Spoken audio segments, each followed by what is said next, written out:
Magandang gabi, partner, at sa lahat ng ating mga taga-subaybay. Siyempre, ang The Secret of Health po hatid po sa inyo ng Santon Plus Gold, ang nangupanyang Yes to Health. Katuwang po natin para laging makaiwas sa pagkakasakit. Ang Santon Plus Gold po isang herbal supplement po yan. Meron po yung pinagsamang moringa, meron po yung spirulina, ampalaya, mangosteen at garlic. Ano po? Natural kaya wala pong side effects. Ano po? Kaya naman po sa mga hindi pa nakasubok ng Santon Plus Gold, abay, magtungo lamang po sa pinakamalapit na drugstores. Available po yan sa Mercury Drug, maging sa Watson's, TGP, Southstar Drug. At sa mga mahilig pong mag-online shopping, available po yan sa Shopee at Lazada. And of course, sa Yes to Health office sa Quezon City, maaari po kayong tumawag sa Yes to Health hotline 0969-627-1262, 0969-627-1262. The Secret of Health. Yung unang tanong ko, Doc, di gaano ba talaga karami yung proteinang dapat nating na-intake araw-araw? Sa recommendation, actually, ang protein sa percentage, for example, ng ating total calorie intake, dapat 1/4 siya sa 100%. Kumbaga, nasa more than 30% ng ating total calorie coming from protein. Ang pinakamataas kasi niyan yung mga fruits and vegetable composing carbohydrates, then the next is yung fat. Kumbaga ang pinakamababa sa kinakailangan nating macronutrients, protein talaga. So hindi mo kailangan kumain naman ng maraming karne. Paano nasusukat yun, Doc? Kasi sa mga nagluluto ng mga putahe, may mga kwadro-kwadro na ng karne. Oo. Okay na ba? Ilang kwadro na ba? ilang ganun ba kailangan mong kainin? Actually, Ray, depende nga kasi. So mawala talagang pinakang standard na pwedeng sabihin natin na ito yung sukat depende sa tao. O kasi, alimbawa, ang isang tao, sedentary, walang walang masyadong ginagawa. Hindi siya kailangan kumain ng sobrang daming protein compare mo sa mga active. Pero kung titingnan natin, hindi kailangang nawawala sa ating balance of diet everyday ang protina. So for example, meron kang in a day, 1 cup of beans. O di ba? Tapos may dahon ka. So for me, it's enough for a day. Yeah, it's enough for a day. Ang hindi lang maganda talaga kung wala na. Walang source of protein na wala ni isa man lang. Oo. Kaya nga sa mga supplementation, may mga standard na protein supplement like yung mga powder na nilalagay na doon. Ito yung content ng protina na kinakailangan mo i-take everyday, depende sa yung pangangailangan. Actually sa Santon Plus Gold, kaya namin nire-recommend sa mga taong kulang sa protina. Kasi in every capsule, meron siyang 50 mg of spirulina. So, ang content sa dry weight nun is 52 to 60% ng spirulina ay protein. Wow, malaki. Malaki talaga. Kaya nga ang spirulina is considered as one of the best plant-based alternative ng protina. Even yung mga B vitamins, kompleto halos ang spirulina. And moringa pa, isama mo pa kung ilan yung dami ng moringa. O di ba na nandoon. So, sa madaling salita, gusto kong i-emphasize dito, hindi lahat ng source of protein karne, kasi yung iba iniisip na wala kasi kaming pera. Oo nga, saka mahalang karne. Mahalang karne. So, hindi po hadlang na puro gulay lang at saka plant-based ang kinakain para hindi natin makain protein. Actually, itlog. One of the most or basic source of protein natin, yung egg. Yung itlog mismo. Kaya nga recommendation ng iba, at least 2 eggs per day. Especially kung hindi ka naman... Kompleto yung, Doc, yung puti saka yung pula. Oo, kasi animal source ang Kaya lang, kumbaga, iba siya sa karne. Uy, sandali lang, Doc. Paano naman isda? Ganon din ang isda. May protina din. May protina din, mataas. Ang kagandahan naman sa isda, kasi aside from protein, mataas ang kanyang essential fatty acid. Yung mga omega-3. Omega-3. Kaya nga, ang kami sa naturopathy, ang sa food recommendation, ang pinakahuli sa lahat, meat. Ibig sabihin, pwede mo siyang alisin talaga sa diet mo with alternatives na pwede mong gamitin. Isa kasi, pa, Doc. Maputo lang kita. Yung prutas. Ang prutas may protina ba? May mga prutas na halos lahat ng pagkain, Ray, may protein. Kaya lang hindi talaga dominant sa mga fruits yun. Hindi nila mapantayan yung kumpletong protina ng animal protein. Kasi hindi naman pwedeng mabuhay isang pananim kung wala namang katulad ng protein or fats or ano. Kaya lang, hindi siya yung pinakang highly concentration ng mga pagkain. Nire-recommend for protein. From 0928-0331-8, sabi po niya na diagnose daw po siya na may bara sa kanyang ugat sa ugat ng puso niya. Makatulong daw po, Doc, sa kanya ang Santon Plus Gold. Paano daw po ang effective na pag-inom? Kung makakatulong, yes. Hindi bilang pangtanggal bara, kundi ito'y nakakatulong sa katawan. Kasi alam mo katawan natin, meron siyang sariling way to handle its own problems in the body. Kaya nga ang tawag natin sa katawan, we have our internal doctor.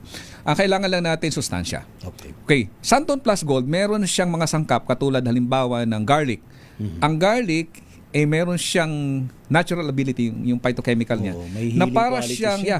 para siyang actually ang garlic ang isa sa may pinakamaraming research pagdating sa hypertension, no? Yung kanyang essential fat katulad for example nung allicin, may pagka-blood thinner ang kanyang function. Kumbaga, pag kinakain mo lagi yan, gumaganda yung daloy ng dugo mo. So, yung cholesterol din, nare-regulate din. So, with the additional nutrients from Santon Plus Gold, from moringa, from other herb, gumaganda din yung need ng katawan to stabilize yung magandang, alam mo kasi ang hypertension, multifactor yan. Marami yan, maraming yan, isang dahilan ng hypertension, pwedeng yung pagtigas ng mga ugat. Yan. Paglapot ng dugo. So maraming minsan stress.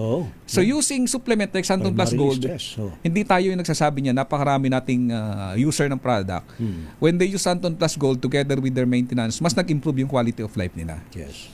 So makakatulong, especially kung sinasabi nga natin na bara sa puso, ang pinagmumulan niyan, una, hypertension, then yung pagkakaroon ng paglapot ng dugo kasi pwedeng hindi na normal yung cholesterol o triglyceride sa atin, kaya nagkakaroon ng pagbabara. So malaking tulong. Pag walang pera, nakaka-hypertension. Ay, totoo yan. Kaya sinasabi na may inaatake daw ng stroke tapos heart attack na hindi naman high blood. Totoo yun. So paano inumin ng Santon Plus Gold? Parang phantom lang, Oo. Kasi ang stress, same thing lang yan. Pag tumaas yung level of stress mo, kikipot yung dali ng dugo. Ganun pa rin yun. Take po kayo ng Santon Plus Gold, 1 capsule 3 times a day. Exactly. Before and or after meal. Depende sa preference niyo. Then, mas maganda itong gawing daily supplement na tuloy-tuloy. Madali mo naman malaman kung may improvement ka eh. Yes. Kasi pag may bara ka sa puso, mararamdaman ho ninyo, garantisado po yun. sa puso kasi pag may Ako bara na ka, magsasabi. parang iba yung pakiramdam mo lagi, para kang madali kang bagod. So pag nagbago ngayon yun, na, parang hindi na ako masyadong hinihingal ngayon. Yes. So meaning, nagkakaroon kayo ng mas better quality May of life. improvement. Yes. From 0995-627-67, sabi po niya, siya daw po ay 62 years old. Marami nang iniinom na maintenance na gamot. Pwede raw ho ba na isabay ang Santon Plus Gold sa kanyang maintenance na gamot? Kailangan din po ba ng reseta? Una, yung tanong pwedeng isabay, yes, pwede. Kasi kinokorek na natin yung maling konsepto na pag ikaw ay nagtitake ng maintenance medicine, hindi ka pwede mag-take ng mga herbal and supplement. Kasi magkaiba naman talaga siya ng purpose. O kaya nga sa FDA, pag na-register mo yung isang particular product, meron niyang drugs, okay, yan yung category ng supplement natin. Meron tinatawag na food supplement na ang purpose is to sustain yung nutrition gap na meron tayo kadalasan. Kung anong kulang na meron sa supplement, isusupplement, ibibigay sa katawan natin. So, hindi siya maglalaban kasi pagkain siya eh. Ang kaibahan lang yan doon sa regular food, ang tawag dyan, category niyan, mga nutraceutical na yan, mga functional foods na hindi tayo pahihirapan masyadong mag-process sa digestion natin. So, kung kailangan ng reseta, may mga doktor na nagre-reseta nito, pero hindi required kasi supplement po yan. Ibig sabihin, basta alam mo kung paano gamitin, pwede mong bilhin sa butika kasi supplement is considered over the counter. So, no need of any prescription. Yes. From 0917-46825, sabi po niya, Doc, nasubukan daw po niyang Santon Gold Coffee Mix. Aba, sabi niya, malaki po ang naitulong sa akin, ha? Lalo na po laging puyat sa trabaho. Gusto ko rin po sanang subukan ng Santon Plus Gold. Ilang capsule daw po ba ang dapat na inumin kung gusto lang maging healthy? Sa akin, kung gusto mong maging healthy, consistent, 1 to 2 capsules. Pero kung sa tingin mo marami kang stress, marami kang challenges sa kalusugan, pinakamaganda talaga yung at least 3 capsules per day. Take mo siya ng umaga, tanghali, hapon. Then i-take mo siya ng at least 1 month para makabuelo yung nutrients. Then you can lower it to 1 capsule 2 times a day after 30 days. After 30 days. Yeah, na. oo. Yun yung talagang recommended ninyo, Doc. Yes po. Oo.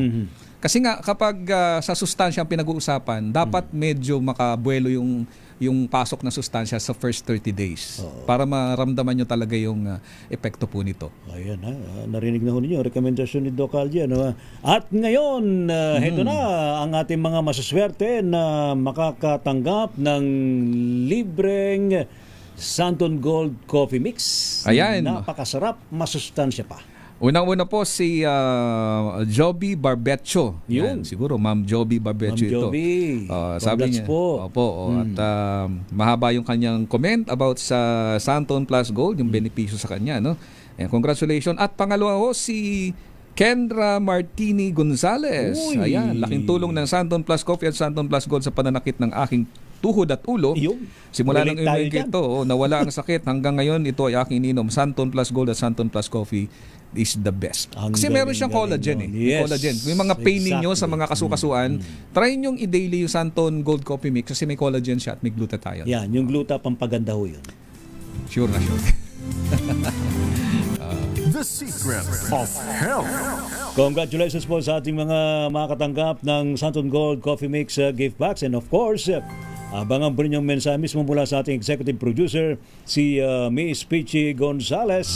So, Doc Algie, tayo'y babay muna pansamantala. Okay, maraming salamat po ha. At sana ho ay muli kaming subaybayan next Sunday sa ating pong palatuntunan. Anyway, first Sunday of August ngayon. Yes. So, Kaya a blessed Sunday to everyone. po, sana po ay lalo tayong maging healthy. Yes. Araw-araw gamit po ang tamang nutrisyon at prevention laban sa mga karamdaman. Ako po si Doc Algie mula sa Yes to Health. Magandang gabi po. sa At inyo lahat. Dre, si Bayan para pa rin po sa ating programang The Secret of Health. The secret of health.